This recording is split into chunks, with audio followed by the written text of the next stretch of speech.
Hi, good morning. My name is Gloria. Welcome to my channel.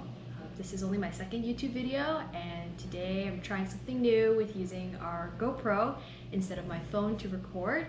So I think it'll be an interesting experience.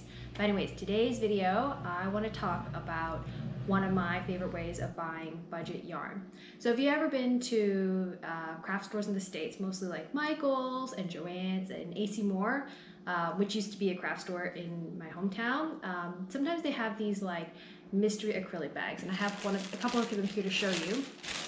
It might look something like this. You get 1 pound of this mystery acrylic yarn, and it says it's machine washable and dryable. You have no idea what brand it is, or if it is a brand, or where it came from. And so it'll say stuff like, you know, it says acrylic, machine washable and dryable, net weight 16 ounces or approximately 454 grams. So it might look something like this, or like this. This one says factory mill ends, just surplus. This one says actually 100% unknown fibers. So usually one of these bags, I think at Michael's or Joann's, might run about $7.99 for 1 pound, which is a pretty good deal. But since they don't really go on sale, you can actually use their 40% off coupons or 50% off coupons, so you can get it as low as, you know, $4 or $5. So I think usually it could be a great deal if you're just trying it now and you're trying to just get a lot of yarn on a budget. So whenever I go, I always like to get them, and there's definitely a lot of varieties of fibers. I've seen things like those little fun fur yarns, like little nubbity specialty yarns. I've seen ribbon yarns, but I've also seen a lot of these like worsted weight, bulky weight, and even sock yarns. So I'll just talk about some of the ones that I have here. I did buy a lot back when I was in the States, maybe a couple Christmases ago. And for me, because I'm quite petite, these ones are approximately a sweater quantity for me, as I've discovered. So I just want to show you some of the things that I've made with them. Unfortunately, I don't have all these bags, but actually, because they're mystery, I couldn't tell you really what is in each fiber content or what kind of yarn it is. I can only kind of guess. So we'll start with this one actually. This one is also from the States, and this yarn, I got about 4 of these smaller skeins. So when I saw this one, it definitely reminded me of the Simply Soft yarn by Karen. I think they actually have another one, like pretty much the exact same, but they can't officially say that. So they have these like 4, maybe 4.5 of these smaller skeins instead of like a bigger, maybe they usually run around 7 ounces for a regular size skein. So it's a really big cost savings already, because I think those regular ones are at least $5 or $6 in the US, and it's about $7.99 in Canada when they're not on sale. So I thought it was a great deal. So from this bag with this leftover, first I made a Fizzle top. So this is a sleeveless top. The pattern is by Kiyomi Burgin, and she is a Japanese Canadian designer, knit designer, and I made it because Wabi Sabi, which is one of my local yarn stores, they did a knit along this summer, trying to highlight Japanese designers and their fundraisers. They were fundraising for the Japanese Cultural Center here in Ottawa. So this was a really interesting top. I think I used about 2 of these smaller skeins, but I think it was supposed to be a worsted or a DK weight for yarn. So I had to play around with the gauge a bit for my gauge swatch. I think I knit the smallest size, even though I do measure for the next smallest size. Like I think I knit an extra small versus a small, just so that, because I have a thicker yarn, so it was gonna work up a lot faster. And for this one, since it is a very fitted crop top, or not really a crop top, but a very fitted top, you don't want it to be too loose, because then it'll be like really baggy and not really sure. Anyways, this was the first time I obviously knit it. It has a really interesting construction, which I also loved. First, you start at the bottom here, and you actually knit this flat. So you knit this like in a big circle, but not actually connecting it, because this is open, and then you go back around, and then so on and so forth. And then, so you're doing a lot of purling, which I was not so a fan of, but that's okay. You just starting a stitch, very basic. And then here is when you come back and you're like, okay, I'm ready to join. So then you join it here, and then you knit in the round, so I'll knit all the way up to here, which is about your underarm. And then you separate it again back to doing flat. So then you do the front side, and then the back side, and then at the end there's some shaping. So where am I? Yeah, this is the front, sorry. And then you do some shaping to get this neckline, which is really interesting. And then at the end, what I did was then I just joined it here at the shoulders. The pattern wrote, there's a bit more of a gradual kind of shaping with the shoulders as well, but I didn't do that. And then at the end, you finally pick up some more stitches around the neck and then make the neck a little bit higher. So I thought it was actually really interesting knit construction-wise. So I definitely recommend it. I think there's another modification I made where the original slit, sorry you can't see from there maybe, the original slit was actually supposed to go much higher, and the slit is in the back. If you haven't seen my picture, I do have a picture on Instagram. I'm not going to put it on now. The outfit is not made for it. So normally this slit actually goes a lot higher, but I thought for this one I wanted to be a little bit more modest. I didn't want so much back showing, and I could potentially wear this for work. I was thinking when we go back to work, where I could just wear this and then have like a blazer over the top so that you can't tell that it's sleeveless. You just see that like, oh, there's a lot of color here. So I thought it'd be a nice pop of color in my office wardrobe. So I was trying to make it like as work-friendly as possible. So that was kind of my thinking for that. So anyways, this was a really nice knit.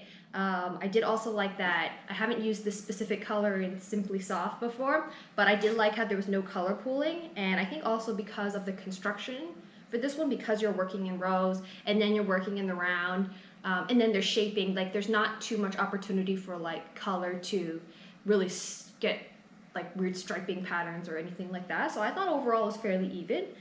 You can let me know in the comments below if you think otherwise. So yeah, I definitely recommend this top. I think she does sell the pattern through Ravelry. So, and I also have a link on my Ravelry page if you want to check it out. So that's the first item. So I did mention I only used 2 for this first top, and if you're keeping count, you know, there's 1 left, and then there was probably 4.5. So I did have some other leftovers. Another item that I made from this yarn is called the Moonlit Cowl. This pattern is by Neilan. You can see here, this is the full matter. So this cowl, I believe, we start at the bottom. This is how this construction was made. We start at the bottom at this tip, and then we go up, up, up, up, up, working flat, working flat, working flat. And then you can see it's actually connected later on. And then we work in the round later on to kind of complete that cowl pattern, that cowl construction. I can actually put it on right now, let's see. Yeah, so it's definitely like, the color palette is also like same, I think because of this construction as well, we didn't get a lot of color pooling. I believe at the time she was selling funds from this pattern, or she was donating some of the funds from this pattern for another initiative, which I can't remember, but I'm sure it's all linked there on Ravelry, so that's why I decided to buy it. And yeah, I think it's overall very easy, a lot of knitting. So this garter stitch up to here, which if you're working in the fly is all knit, but when you're working the round, then you do have to alternate some purling rows, which is not so bad because it's not a huge garment. So I love that. I love that this is something you can just wear. You can put a cardigan over it. You can layer it with another jacket. This definitely probably should use some blocking so that it will actually lay flat, which I haven't gotten around to doing yet. But I think this yarn was actually quite nice for it. It's very tonal. I believe the original pattern actually called for a DK weight, and this is more of a worsted DK weight. It's a little bit heavier than a DK, but it's definitely a worsted. I think it's, if I remember Simply Soft correctly, it's like a weight 4 medium. So, but because this is a cowl, I didn't really need to swatch. It's only one size, and I knew that I had definitely enough, because I had all this left over, definitely knew that I had enough yarn for it, so I wasn't worried too much about that. But anyways, I think both of these showcase the yarn really well. So I was really happy with this one buy. So even if, assuming it was say $8 regular price for this whole pound of yarn, I did make, you know, a garment and an accessory from it with some leftover. So I think that was a really good deal. So yeah. Okay, so I have 2 different sweaters now made. Both of them are patterns by Boho Chic Fiber Company. Each of them used approximately one pound bag of acrylic yarn. This one, for finding like a yarn substitution, wasn't as obvious as the Karen Simply Soft from the previous bag. But I think based on the Yarnspirations site, the closest match I think I could find was the Patton's Shetland Chunky Tweed yarn. Now I haven't actually used that yarn otherwise, other than potentially in these acrylic bags, but the color match seems to be very similar. When I did the swatch, it was machine washable. Like I did a swatch for the sweater, I threw it in one of those like mesh laundry bags, and then when you wash it and then afterwards I just checked to see if it shrank or not. That would indicate if there's like a wool or other animal fiber content inside, and none of them did, so that was good. So that means whatever I make from them generally are machine washable within reason. So yeah, let me just show you some of the sweaters that I made. So this one is the Raise Crop, I believe, by Boho Chic Fiber Company. So this is supposedly supposed to be a like crop sweater made with like a very chunky yarn. I thought this was really interesting. You can see that here. This one I believe was made top down in the round, and then you eventually do this like these rays and you slip these stitches so you get this kind of raise effect. I guess the problem with, well, not the problem, but like something I dislike with working in garter stitch in the round is that every other row is a purl row, so it is about half purling, which is not as fun as knitting, but you get used to it. The other thing I found interesting about these sweaters are when she does these raglan increases at the top, there are, I would say, a lot more of them. They're actually increased evenly around the whole sweater, instead of, I think, some of the more standard ones where you start at the top and then you increase around the sleeves exactly to make kind of a more diagonal effect, both sides. So there's only 4 increases for longer and it's more linear. This one I found was you start off with fewer stitches, but then you kind of grow as a big circle first, and then you separate for sleeves and then do the body. So I believe I had around 4 balls in 4 of these 4 skeins-ish. This is the remainder. This is really messy. I should probably like wind it up or something, but this is the remainder left. I had 4 bigger ones, and maybe this is maybe feels like about half of one. So I did use almost all of the yarn, and I would say the yarn, this one is at least a bulky, maybe super bulky, but definitely more than worsted. So it makes it very, like a pretty hefty, chunky sweater. So it's good for winter, for layering. And I believe I didn't make it as cropped as expected. I don't know if you can see from here. So it does go mostly, it does go past my belly button. So I think that'll be a really, really cozy knit for the winter time, because here in Canada, it's quite cold in the winter. So yeah, and if you do want to check, I think I did start with a size 1 for her, whatever that bust size is. So this was an easy knit because it is kind of stretchy and the yarn is pretty thick, so it does knit up very fast. So I thought it was overall very good, like pretty good beginner knit as well, if you are starting to get into sweater knitting.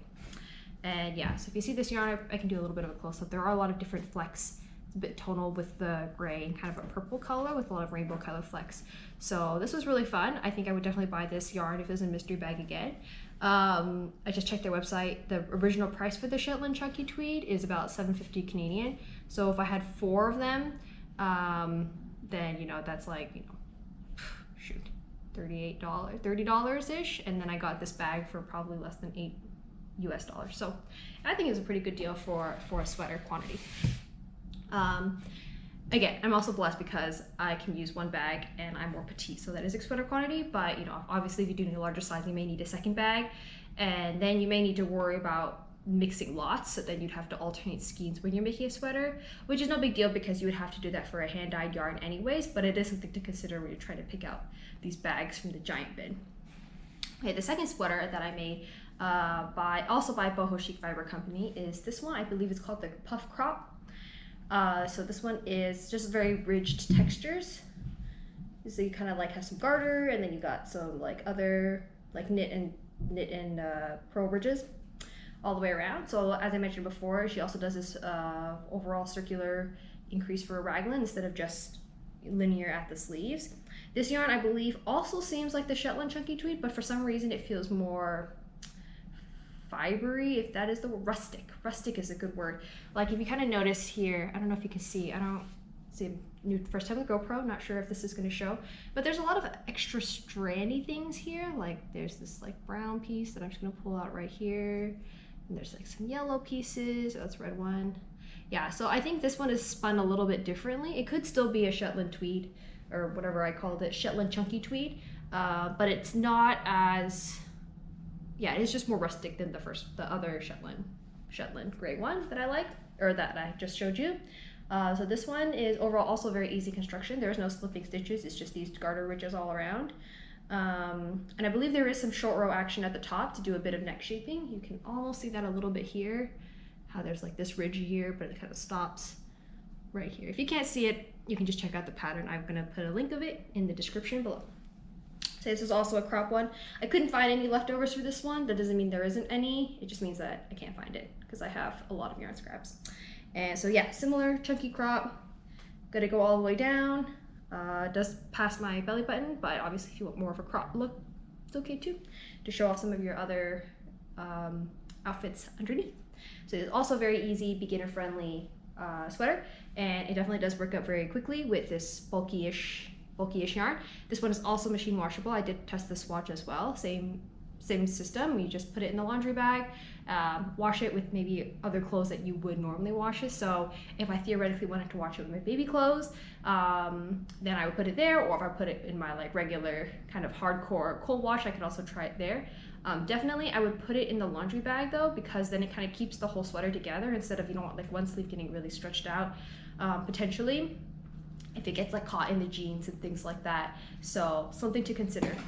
I think I've also heard people who like to put it in a pillowcase. If you don't have a laundry bag, just put it in one of your regular pillowcases and like tie the end with like an extra hair scrunchie, and then it also will wash really well that way. But I think it also depends on your machine, so definitely wash those swatches because you don't want to mess up your final product if you don't need to. So that's about what I wanted to say. Oh, this was also, yeah, I also mentioned this is a size 1 for her measurement sizes as well, but there's definitely a lot of positive ease as well. It's really stretchy, I think, with this texture. So it's very forgiving, but also very cozy. So that's all I wanted to say about these two sweaters. Okay, I have another sweater made from the similar Shetland chunky knockoff as well. This is the Alaia sweater, and I got the pattern from Expression Fiber Arts. So Expression Fiber Arts, she actually predominantly dyes yarn, but she also does release a lot of different knitting and crochet patterns that really showcase her yarn. I've definitely made several of her patterns. I think this one was the first sweater I made, the Alaia sweater. So again, you can kind of see like for the yarn, again, mystery bag yarn, it was about approximately a whole bag. I don't have much leftovers, maybe only about, oops, this much. This one, it was really interesting because I think I didn't really gauge swatch and I knit a size that was too big. I didn't take into account a lot of the positive ease, and also because the gauge was too big, so that's okay.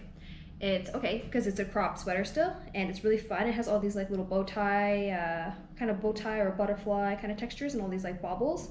I think the pattern was mostly written for a worsted weight, and since this yarn is pretty much a bulky weight, that's why I did kind of stretch a lot. And I think I thought I had enough yarn based on some random estimates that I did in my head that probably weren't really correct. But I also didn't take into account the fact that these little baubles actually take up a lot of yarn. Like, and you have so many of them, you have to do, I think, a few extra rows just in place, and then you slip all the stitches off the first one. So that's why it makes this little bubble shape. So there's a lot, these are more yarn, like this texture is more yarn eating, I guess. So what happened was I basically was here and I was starting to go down the body, and then when I was looking at the yarn, I was like, okay, I'm not gonna make it. So I went ahead and just did as much of the sleeves as I wanted to. Originally the pattern is for long sleeves, but I knew I was definitely not gonna make it long sleeve. But I also didn't want a 2-crop sweater. Again, I find the 2-crop sweater is a little bit weird for my body type, so I prefer to have short sleeves, but have a little bit longer sweater. So I did do a bit of a short sleeve, and but trying to keep with the pattern a bit more, so you have some extra bubbles and some bow ties here on the sleeve before you do the ribbing. And I believe I did twisted rib instead of the regular rib, but it's a very simple fix. I did on both sides, and then I recast on for the body and then knit pretty much what I had for the rest of the body. I think I didn't want to play too much yarn chicken because I did want to have ribbing at the bottom, because I like that look of the ribbing at the bottom. Otherwise, also if you have stockinette stitch, it'll curl up, and that's kind of like awkward to me. It kind of just feels like it's gonna keep riding up, and that's kind of, it's just odd to me. But you know, it is a style preference, and some people may or may not choose to do that. So this was, again, I think definitely this one and this sweater are from the same the same line. You see all these like rainbow little flecks. This one is a little bit, you can see the plies a little bit more each strand within each yarn. And it could also be because of the texture of the garter stitch versus the stockinette stitch. So I think these are from possibly the same Shetland chunky tweed, and the other sweater here, this one may also be the same, but it's hard to tell because of all these extra rustic fibery things that are coming out of it. So yeah, this one was also, yeah, because also I just checked the swatch. It was machine washable. I don't know if I mentioned that already. And again, this was one bag of that mystery acrylic yarn. Now I think sometimes I was lucky for all of these three that I did have enough for mostly the sweater quantity. Sometimes I've also seen these bags where it might have, say, 2 balls of, say, this color and then 1 ball of, say, this color. So you gotta just be really careful when you choose it, and if you're trying to go for one color versus multiple colors, you know, you do you. But it is a fun kind of mystery find. I love a bargain, especially if you can get a sweater for, you know, sweater quantity of yarn for like $8 or less. I think that's a great deal if it also floats your boat. So that is something that I like to do. All right. Okay, so all of the sweaters and accessories that I've shown you so far in this video made with all these budget acrylic yarns have all been knitted items. I did want to showcase one of these crochet projects that I've made with yarn from one of these acrylic wrap bags. So let me show you the project first. This was the Bernat Pop Petals blanket. It was a crochet along made by, she was hosted by Repeat Crafter Me. She does a lot of crochet items. All her patterns are free on her blog. I think at one point she also did some slow cooker stuff because she has a family of 5, and so I really followed her blog from a long time ago. But this was a really fun crochet along. I think if I remember the construction correctly, the first week we made all of these little like pop flower little petals and using different Bernat pop cakes. If I remember correctly, let's see, this one and this one are made from the same cake. These actually used Karen cakes, I believe. And then this one and this one I used actually Bernat cakes for those ones. And because cake yarns are really fun, you know, they just look like a donut, and you can actually pull the yarn from the center or from the outside. So I wanted some variety in my flowers. So I think I made one of those flowers starting from the inside out and then the other side from the outside in, so that you get kind of these different gradient effects. Yeah, so that was really fun. That was the first week. And then the second week, I believe, then you make this, you crochet this greenness about it, all around it. And then you make 4 squares. You make 4 squares, and it's about this size, this up to here. This is one square. You do that for all of them. You have 1 square, and then the final weeks, I believe, are assembling and finishing. And I think there was an option to add tassels at the end, but I'm not a huge fan of tassels. I find that they fall apart, they're really fuzzy, and they get kind of like, they kind of unravel a bit over time, depending on the yarn. So I didn't do tassels, but that's okay. I mean, you do you, whatever floats your boat. So I made this, and it was a really nice flat blanket. I had it in my office for a long time because in the summertime it actually get really cold from the AC, and then you're sitting all day. So I just had this on my lap, and I thought it was a really fun thing to decorate my office with. So the actual yarn from the bag was this giant green skein of lime green worsted yarn. I don't even know what was going through my head when I bought it, because I bought it a long time ago before I even thought of this project. But I think it's really cool because I think it was a good thing, because now I have this like kind of a green backsplash for all these really bright color pops.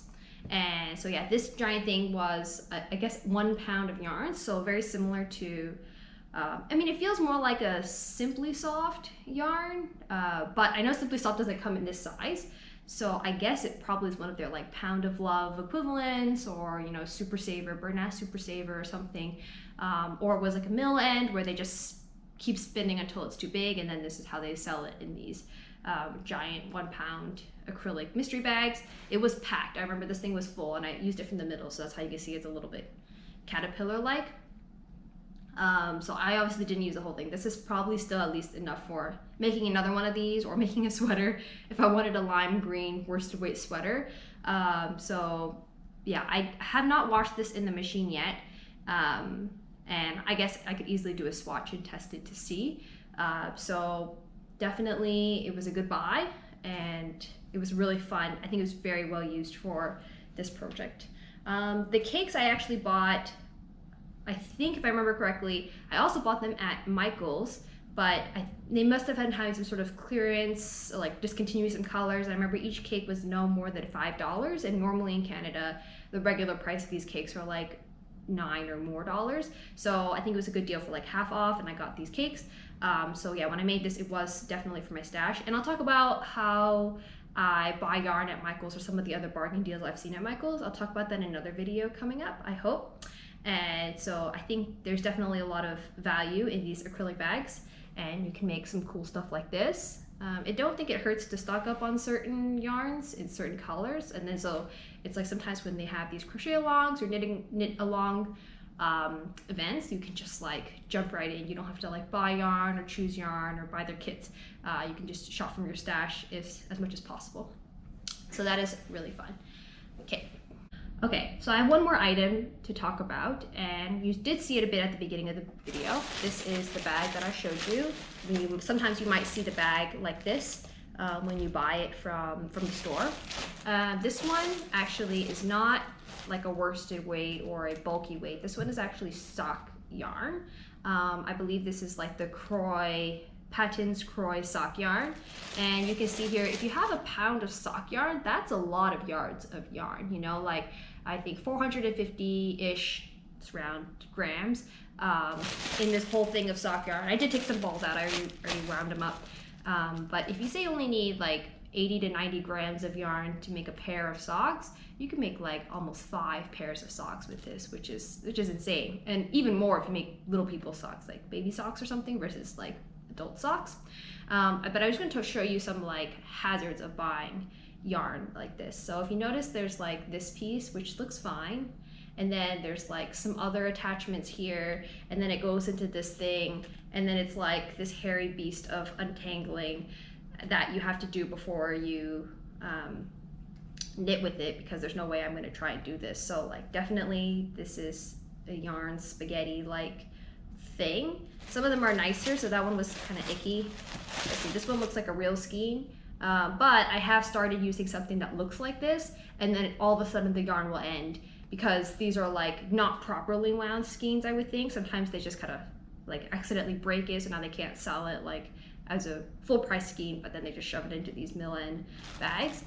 So I think for some of these smaller ones, definitely be careful. I think for the other yarns that I've talked about so far, when I was using them, I didn't have any struggles or any problems. Those were wound. It looks kind of like this skein of yarn wound, and then I pulled from the middle, and nothing was really interesting. But these smaller ones, these crochet socks, which I've also seen a lot in other like unboxing videos and things like that, you got to be a little bit more careful. I have a Swift and a winder, I have a Swift and a cake winder, so I try to redo it early before then, and then I'll use the cake to like make socks or something. But if you don't have that, you can obviously just wind by hand. But that also brings me to another point, that these I know are for sure, they are crochet socks, and that yarn does have a bit of wool in them. So if you are allergic to wool, like this package does not say that at all. It just says like unknown fiber. This one even says unknown fiber. The other one said like machine washable acrylic. This one just says like, I have no idea. So I just take it with a grain of salt. I think maybe if you know where it came from, like say you actually you can order these mystery bags on like yarnspirations.com. I think it's like $11 online in Canadian dollars. Maybe it's not. Maybe it's like $11 US. I looked it up, but then I can't remember. So it's definitely cheaper to get it in store possible. But I've also heard that Yarnspirations sometimes does like these super flash sale, that it's only like a few bucks for one of these things, even online delivered. So keep a lookout for that. I haven't bought them online. I prefer to go to the store and kind of like look at the bag. Sometimes people have opened them, so you can kind of stick your finger in, and then you're like, this feels soft, I don't know. So definitely I prefer to choose my mystery bag colors. And then I also just found out that Lion Brand does do a mystery box as well. I have not ordered that yet. I find that Lion Brand shipping to Canada is atrociously expensive. So I only order line brand kits and things like that when I know I'm about to go to the States and I can bring a suitcase back. So I don't think it's worth it for me right now to try it, but if you have tried it or you think it's a great thing, like let me know, and maybe we'll see what I can do and try one of those in the future. So yeah, there's definitely a lot of pros and cons to buying mystery yarn from these bargain bags from your craft store. So I definitely have some more. I probably have some more. I won't say definitely. I probably have some more of this yarn somewhere in my stash. So I'll do a shop my stash at some point as well, and we'll see what I can find, and I'll let you know what else I make. But until then, thank you for watching. Please like my video and subscribe, all that fun stuff, or leave me a comment if you have any questions about anything I've shown you today, or just comments in general. So I really appreciate it. Okay, bye-bye.